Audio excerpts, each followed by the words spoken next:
took me 4 tries actually, because that was the first one, to get the hole size right.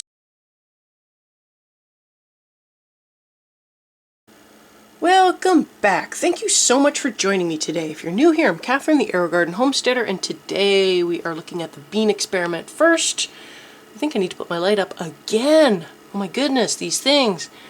So, we are getting flowers forming, flowers starting to open. So this is the second side that I planted, and everything looks really good in here. I haven't had too many leaves falling off just yet. They're starting, but I might end up trying to scale back the amount of fertilizer just to see if that helps. I'm not 100% sure it will, but what does it hurt?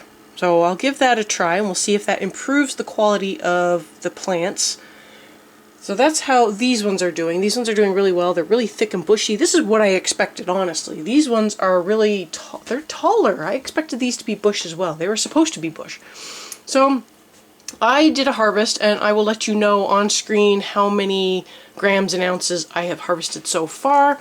I do have some more in here that are ready to be harvested. They're just sort of hiding all over the place. I do need to sort of look underneath. They're just everywhere.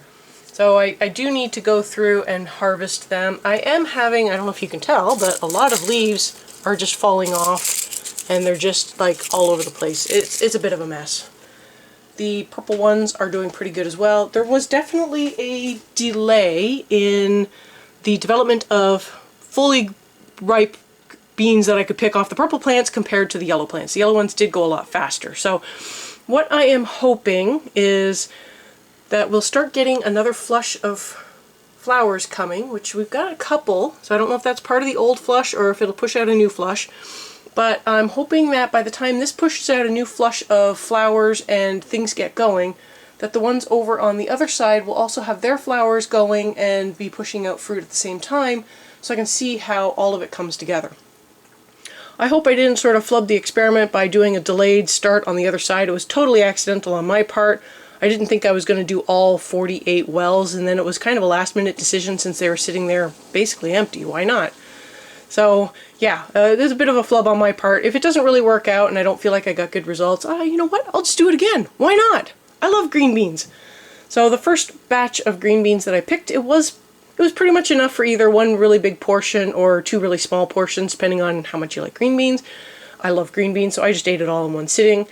They were really good. Oh my goodness, they were so good. I miss green beans. But yeah, so that's how the green bean experiment is going. I am going to back off on the amount of food I'm feeding it. Maybe I'll just drop it down to like 20 instead of giving it 30, or maybe I'll give it 15, just do half. Yeah, I'll probably do 15 for now, and we'll see how that goes. And then I want to see how everything comes together, if it'll put out more flowers. It should. I mean, it put out flowers when I had them in the bounty, so I should get another set of fruit, fruiting happening. The tomato plant over here in the Back to the Roots unit is doing really well. We've got little fruit going on already. It's kind of starting to expand and branch out a little bit, which is fine. It's got plenty of room because it's by itself. I feel like this is a great little unit for this, and it's been doing really well. So I feel like I've been giving it the right amount of food. I've got a little bit of leaf curl, so I don't know if that needs a little bit more food, but it does sometimes get a little low on water. It does suck down the water a little faster than expected, so I need to just kind of keep a closer eye on it. But no, it's looking really well. There's a bunch of, there's fruit just hiding all over the place. I don't know if you can see that. But yeah, there's fruit hiding all over the place. Oh, there's another bigger one underneath. So there's definitely fruit. So we just have to wait for it to ripen up. And finally, this is my favorite experiment of all. I am so curious to see how this goes. It is growing really nice. It's got a nice thick base. It does look like it tapers down just a tiny bit when it hits into the lava rock, so I'm not sure if that is just my imagination or if that's actually happening, but it looks really good. Don't know if I can lift it up. There is some pretty good root development under there, so that's really nice. The water level has been staying pretty good. I think I can stand to add a little bit more water to it. Normally I just kind of peek in through the side and I can see the water gauge, and it looks pretty good. So I have been doing some test printing for the bounty. It took me 4 tries actually, because that was the first one, to get the hole size right so that I could make sure the trellis works. The other problem I had, which I didn't notice it because, you know, you just don't think of certain things when you're doing stuff, the base of the deck actually tapers. So when I created it to fit in here, there's actually a sizable gap on the one side, so I'm going to have to reshuffle some of my measurements around just so that my trellis will work with the size spacing I have, but that it fits better in the deck. So I kind of wanted to fit more snugly across, you know, around the sides instead of having sort of a big gap there. There is a top that will come on that'll cover so it overlaps with the top here.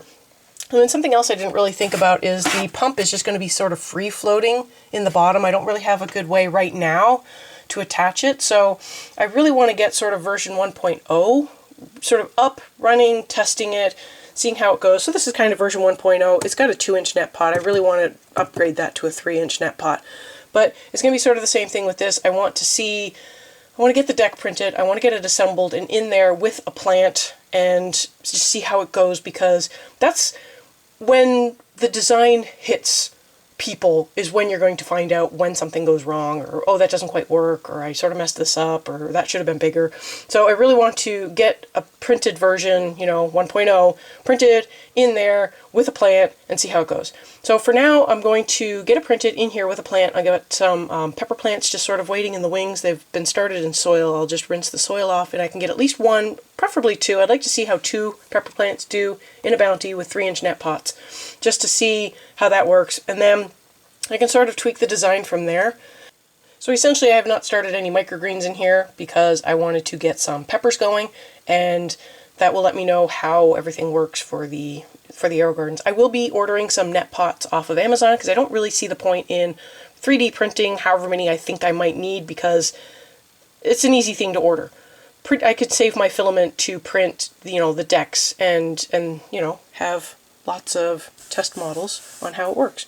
So that is how everything is going. So stay tuned, make sure you're subscribed so you can sort of keep up with how this is working. So far I think I am giving at least my cherry tomatoes, I've been getting the right nutrition for now. So I think I gave this one 10 ml, and I think I gave the one in the Back to the Roots one a 5 ml dose. So far I think everything is doing pretty good. But, you know, only time will really tell on that front. Thank you so much for joining me today. If you found this video useful, please give it a like. I will have some videos up at the end that you might also enjoy, and I will see you next time on the Aerogarden Homestead.